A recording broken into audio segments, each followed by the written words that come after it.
The woman had died without pain, quietly, as a woman should whose life had been blameless.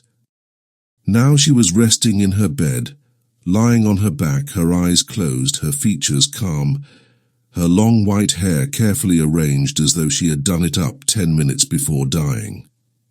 The whole pale countenance of the dead woman was so collected, so calm, so resigned, that one could feel what a sweet soul had lived in that body, what a quiet existence this old soul had led, how easy and pure the death of this parent had been. Kneeling beside the bed, her son, a magistrate with inflexible principles, and her daughter Marguerite, known as Sister Eulalie, were weeping as though their hearts would break. She had, from childhood up, armed them with a strict moral code, teaching them religion without weakness and duty without compromise. He, the man, had become a judge and handled the law as a weapon with which he smote the weak ones without pity. She, the girl, influenced by the virtue which had bathed her in this austere family, had become the bride of the church through her loathing for man. They had hardly known their father, knowing only that he had made their mother most unhappy, without being told any other details. The nun was wildly kissing the dead woman's hand, an ivory hand as white as the large crucifix lying across the bed.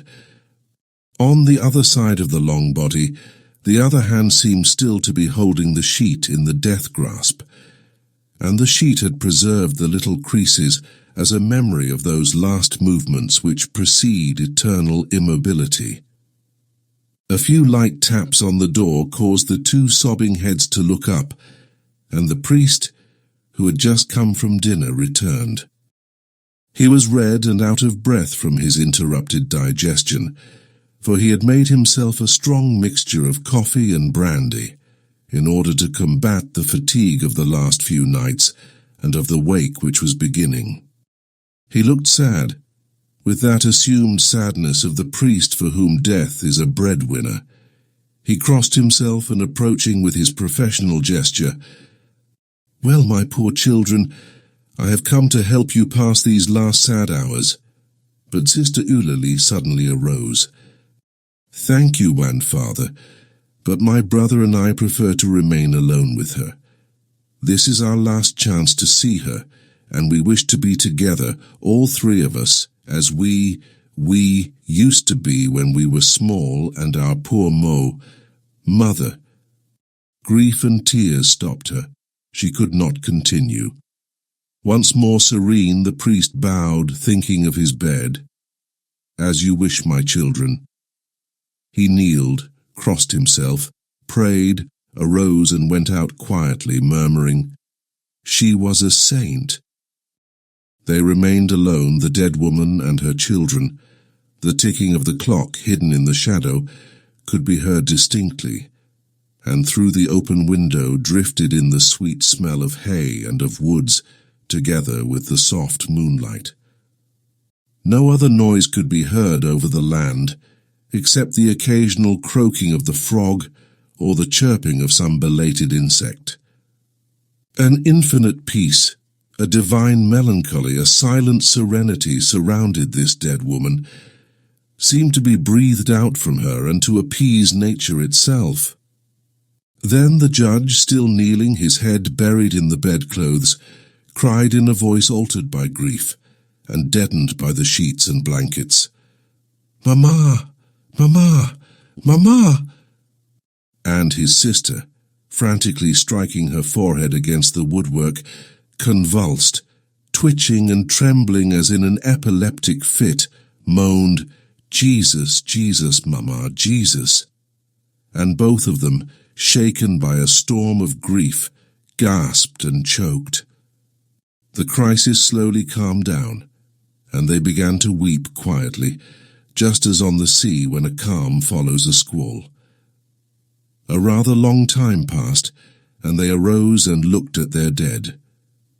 And the memories, those distant memories, yesterday so dear, today so torturing, came to their minds with all the little forgotten details, those little intimate, familiar details which bring back to life the one who has left. They recalled to each other circumstances, words, smiles, intonations of the mother who was no longer to speak to them. They saw her again, happy and calm. They remembered things which she had said, and a little motion of the hand like beating time, which she often used when emphasizing something important. And they loved her as they never had loved her before. They measured the depth of their grief, and thus they discovered how lonely they would find themselves. It was their prop, their guide, their whole youth, all the best part of their lives which was disappearing. It was their bond with life, their mother, their mama, the connecting link with their forefathers which they would thenceforth miss. They now became solitary, lonely beings. They could no longer look back. The nun said to her brother, "You remember how Mama used always to read her old letters. They are all there in that drawer. Let us in turn read them. Let us live her whole life through tonight beside her. It would be like a road to the cross, like making the acquaintance of her mother, of our grandparents whom we never knew, but whose letters are there, and of whom she so often spoke. Do you remember?" Out of the drawer they took about 10 little packages of yellow paper, tied with care and arranged one beside the other. They threw these relics on the bed and chose one of them on which the word "Father" was written. They opened and read it. It was one of those old-fashioned letters which one finds in old family desk drawers, those epistles which smell of another century. The first one started, "My dear," another one, "My beautiful little girl," others, "My dear child," or "My dear daughter." And suddenly the nun began to read aloud, to read over to the dead woman her whole history, all her tender memories. The judge, resting his elbow on the bed, was listening with his eyes fastened on his mother. The motionless body seemed happy. Sister Eulalie, interrupting herself, said suddenly, "These ought to be put in the grave with her. They ought to be used as a shroud, and she ought to be buried in it."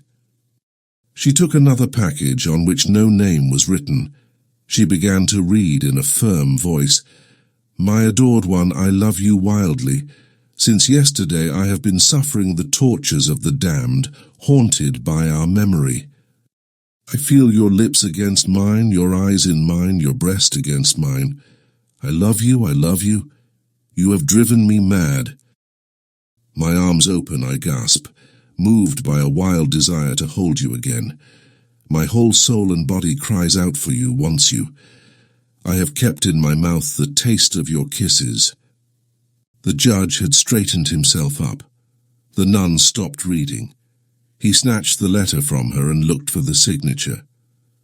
There was none, but only under the words, "The man who adores you," the name Henry. Their father's name was René. Therefore this was not from him. The son then quickly rummaged through the package of letters, took one out and read, "I can no longer live without your caresses." Standing erect, severe as when sitting on the bench, he looked unmoved at the dead woman. The nun, straight as a statue, tears trembling in the corners of her eyes, was watching her brother, waiting. Then he crossed the room slowly, went to the window and stood there gazing out into the dark night. When he turned around again, Sister Eulalie, her eyes dry now, was still standing near the bed, her head bent down. He stepped forward, quickly picked up the letters and threw them pell-mell back into the drawer. Then he closed the curtains of the bed. When daylight made the candles on the table turn pale, the son slowly left his armchair, and without looking again at the mother upon whom he had passed sentence, severing the tie that united her to son and daughter, he said slowly, "Let us now retire, sister.